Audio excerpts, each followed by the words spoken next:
Monotonia katî. Trisha Brown danskarek û koreografek Amerîkî ya binav û deng bû ve bi dans û koreografiya xwe cihê xwebû hunermendên dî yên dinê jî hiştiye. Trisha Brownê di 18 Adara 2017 de di heştî saliya xwe de jiyana xwe ji dest daye.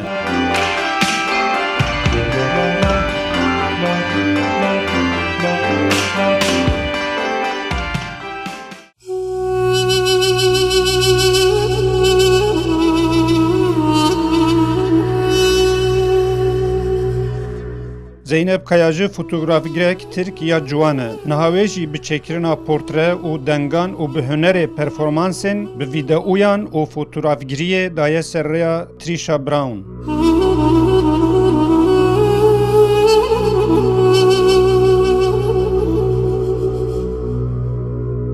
Zeynep Kayayê li Stenbolê li galeriya bi navê Zilberman pêşengeha xwe ya sêyê saz kir.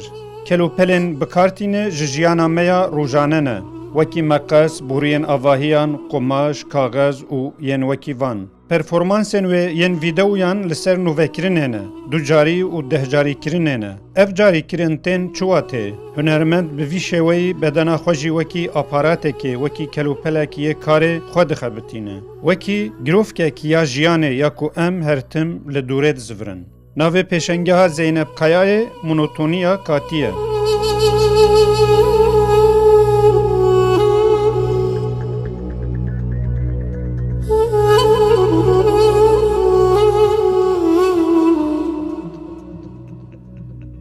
Menajera bernameyên Galeriya Zilberman Naz Bezcan wiha bû me behsa pêşengeha xatûn Zeynep Kayayê dike. Zeynep Kaya'nın Zilberman Galeri'deki 3. kişisel sergisi Geçici Aynılıktayız. Zeynep Kayan di eslê xwe de fotografgireka ciwan e.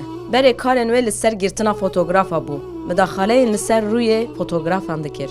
Lê vê carê jî xwe ji ser rûberiya fotografan ber bi kurahiya nava wan vedibe. Navê vê projeyê jî temporî sêymin e, yanî monotonia katî. Di sala dawiyê de qet fotograf negirtine. Performansên bi vîdeoyê tomar kirine. Paşê jî dîmenê wan yê li ser ekranê wekî fotoğraf digire. Lewma ev fotoğrafên ku hûn niha li vê pêşengehê dibînin di estê xwe de yek tenê jî ne fotografin. Ev jî navê pêşengehê yanî monotonia katî gelek xweşik rave dike. Ceribandinên bêdawî di hindek bizavên ku di performansên tomarkirinê de dike. Dema van ceribandinê bêdawî dike, her car formeke nû derdikeve navê. Rew jî dibe katî.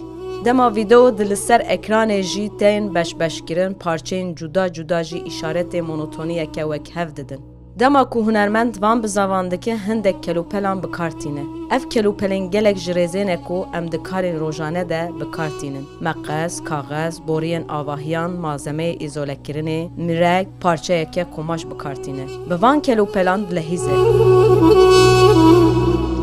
Ya balkêş ew e ku dema van kelûpelan bikartîne ew bi xwe jî formekê kelûpelan werdigire. Yanî hunermend bedena xwe wekî kelûpelekê bikartîne.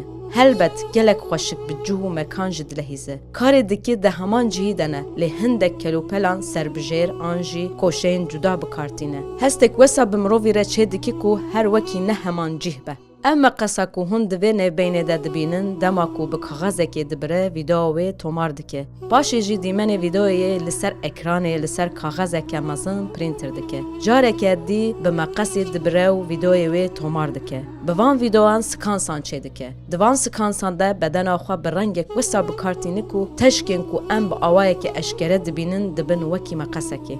Bedena xwe bi her şêweyî wekî kelûpelekê bikartîne.